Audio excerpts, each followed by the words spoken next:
Welcome to signal TV. నేను శివారెడ్డి. ఈరోజు Congress AICC Delhi party కార్యాలయంలో లోక్సభ ఎలక్షన్ సంబంధించిన మేనిఫెస్టోను రిలీజ్ చేసింది. దేశవ్యాప్తంగా దేశానికంతా కలిసి ఒకటే మేనిఫెస్టో. మొత్తం 5 డివిజన్లు చేసి దానిలో 25 గ్యారంటీలు కాంగ్రెస్ ఇచ్చింది. సేమ్ మన తెలంగాణలో 6 గ్యారంటీల కింద 13 హామీలు ఎట్లా ఇచ్చిండ్రో అక్కడ కూడా 5 డివిజన్లు చేసి దానిలో 25 గ్యారంటీలు ఇచ్చిండ్రు.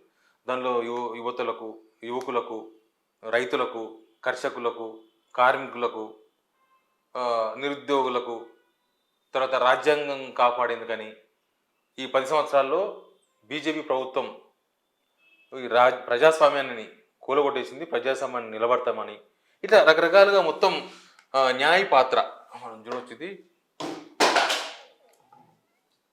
న్యాయ పాత్ర పెడుతూ కనిపిస్తుంది. దీనిలో మల్లికార్జున ఖర్గే ఉన్నారు, అక్కడే సోనియా గాంధీ, రాహుల్ గాంధీ అందరు ఉన్నారు. అయితే ఈ హామీల గురించి తర్వాత మాట్లాడదాం. హామీలు ఏంటి, ఏం కథ, ఇది మొత్తం 75 పేజీల ఇంగ్లీష్ మేనిఫెస్టో. ఇది 75 పేజీలు, దేశవ్యాప్తంగా కాబట్టి 75 పేజీలు మినిమం ఇవ్వాల్సింది. అయితే ఇందులో ఒక 22వ పేజీలో చాలా ఇంట్రెస్టింగ్ అంశం ఒకటి ఉంది. దాని గురించి మాట్లాడమని నేను ఈ వీడియో చేస్తున్నా.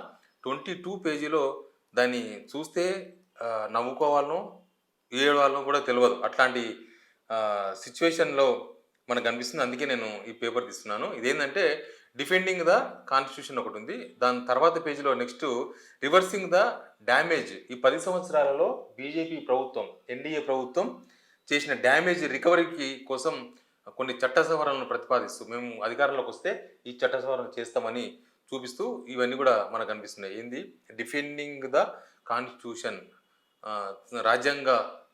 రాజ్యాంగాన్ని కాపాడేందుకు అంటూ కొన్ని పాయింట్స్ని పెట్టింది. దీనిలో ఒక 13 పాయింట్లు చాలా ఇంపార్టెంట్ పాయింట్గా మనకు కనిపిస్తున్నాయి. ఫస్ట్ మనం ఇది చూద్దాం.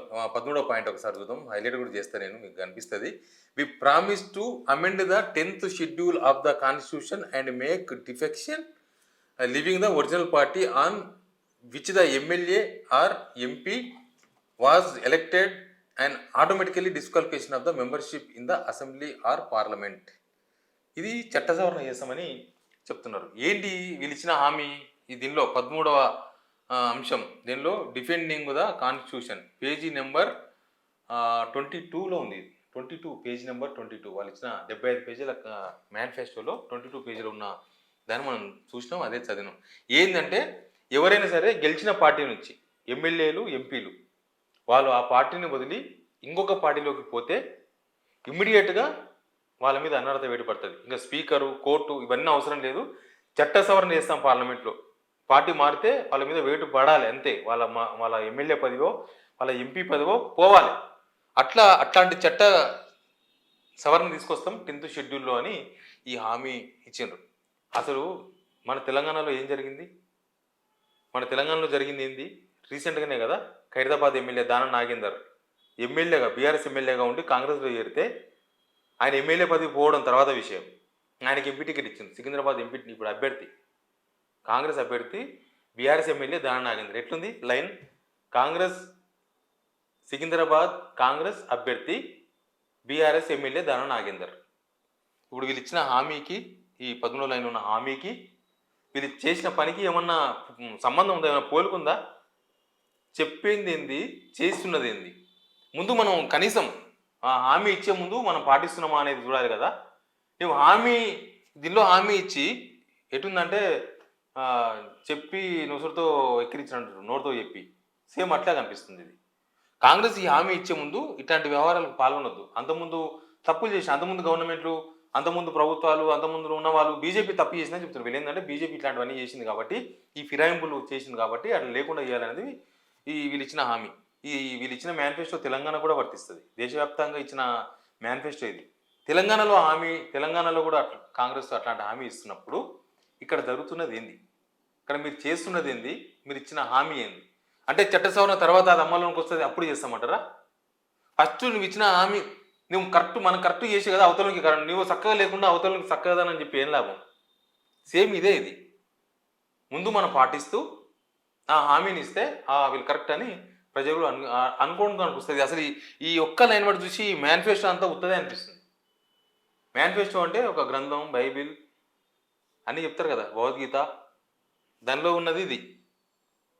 అవి అమలవుతావో లేదో ఏ manifesto not only Congress, BJP ఇచ్చినా, బీఆర్ఎస్ ఇచ్చినా, మన దగ్గర ఎంఐఎం ఇచ్చినా, బీఎస్పీ ఇచ్చినా, ఎవరిచ్చినా కూడా ఆ మేనిఫెస్టోలో అంశాలు కొంతలో కొంతైనా మనం అవలంబిస్తూ, అంటే మనం వాటిని పాటిస్తూ ఇస్తే ఆ పార్టీలకు నమ్మకం కలుగుతుంది. జనాల్లో కూడా నమ్మకం కలిగించాలంటే అదే చేయాలి. మనం ఏదైతే చేస్తున్నామో అది నెక్స్ట్ చట్టసభను చేస్తామని నైతికం కదా. ఇది ఇట్లాంటి హామీ ఇచ్చే ముందు మనం కనీసం దానికి కొద్దిగా దూరంగా ఉండి అట్లాంటి హామీ ఇస్తే దాన్ని జనం కూడా నమ్మే అవకాశం ఉంటుంది. దాన నాగేందర్కి ఏమో ఎంపీ టికెట్ ఇస్తారు, సికింద్రాబాద్ ఎంపీ టికెట్ ఇచ్చేసిండ్రు. ఇక మొన్ననే కదా Kadiyam Srihari station Ghanpur MLA, BRS MLA, ఆయన కూడా చేరిపోయాడు. ఆయన కూడా కాంగ్రెస్లో చేరిపోయినారు, కాంగ్రెస్ కండువా కప్పుకున్నారు.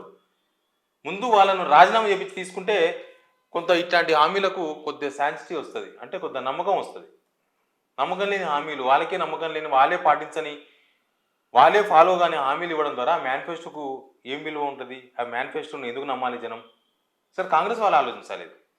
బీఆర్ఎస్ చేర్చుకోలేదా? బీఆర్ఎస్ వాళ్ళు చేర్చుకున్నారు కాబట్టి మేము చేర్చుకున్నామని ఒక అల్తీ సమాధానం చెప్తున్నారు. బీఆర్ఎస్ వాళ్ళు చేర్చుకుంటే జనం ఉతికి ఆరేసిన బీఆర్ఎస్ని. తప్పు చేస్తున్నారు మీరు, ఇది చేర్చుకోవద్దు వేరే పార్టీలలో, నేను వాళ్ళు అనుభవిస్తున్నారు. ఇప్పుడు ఓడిపోయింది కదా. మీరు మీరు మీరు రాళ్ళతో కొట్టండి, రప్పలతో కొట్టండి అని ఇచ్చిన, మీ నోటితో మాట్లాడిన ఆ మాటలన్నీ గాలికి పోయినాయి. ఆ రాళ్ళతో కొట్టుడు కాదు, వాళ్ళకు పూలదండలు వేసి మీ పార్టీలోకి ఆహ్వానిస్తున్నారు. ఒకటి, మీ సెంట్రల్ మేనిఫెస్టో, సెంట్రల్ కాంగ్రెస్ ఇచ్చిన మేనిఫెస్టో ఇక్కడ తెలంగాణ కాంగ్రెస్ పాటిస్తుందా పాటించదా?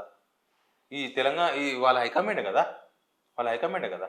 ఏసీసీ అంటే ఆల్ ఇండియా కాంగ్రెస్ కమిటీ, వాళ్ళు మేనిఫెస్టోలో పెట్టారు. ఎవరో చెప్పడం కాదు. లీడర్స్ అంటే ఇండివిజువల్, ఒక్కొక్కరు మాట చెప్పొచ్చు, ఒక్కొక్కరు మాట మాట్లాడవచ్చు. కానీ ఇది మేనిఫెస్టోలో పెట్టిందంటే ఇది ఒక కాంగ్రెస్ పార్టీకి ఒక భగవద్గీత, ఇది ఖురాన్, ఇది ఇది ఒక బైబిల్.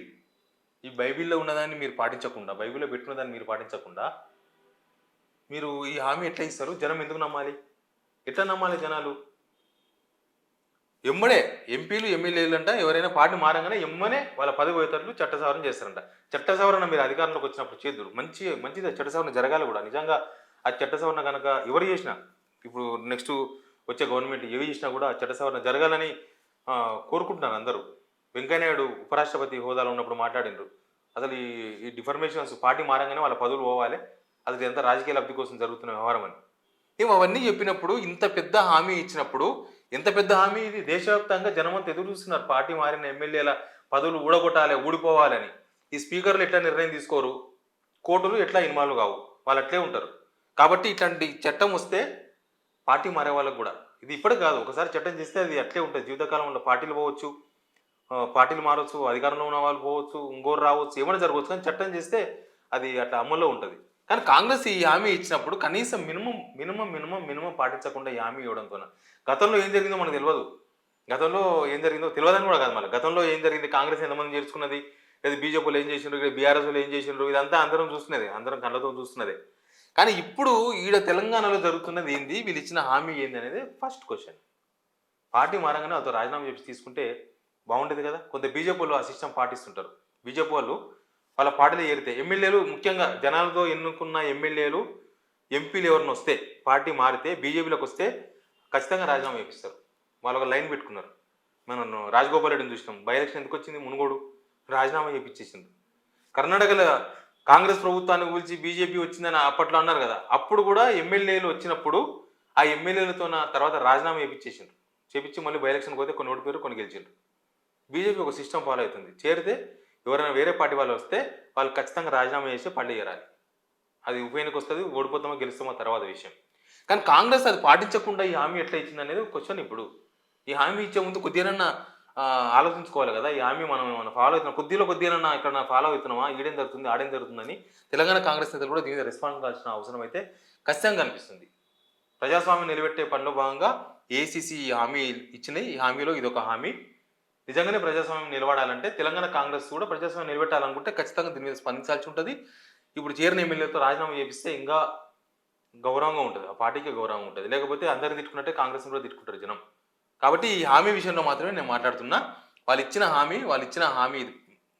మళ్ళీ చెప్తున్నా, ఈ హామీ వచ్చి 22nd పేజీలో ఉంటుంది, 13వ పాయింట్ అది.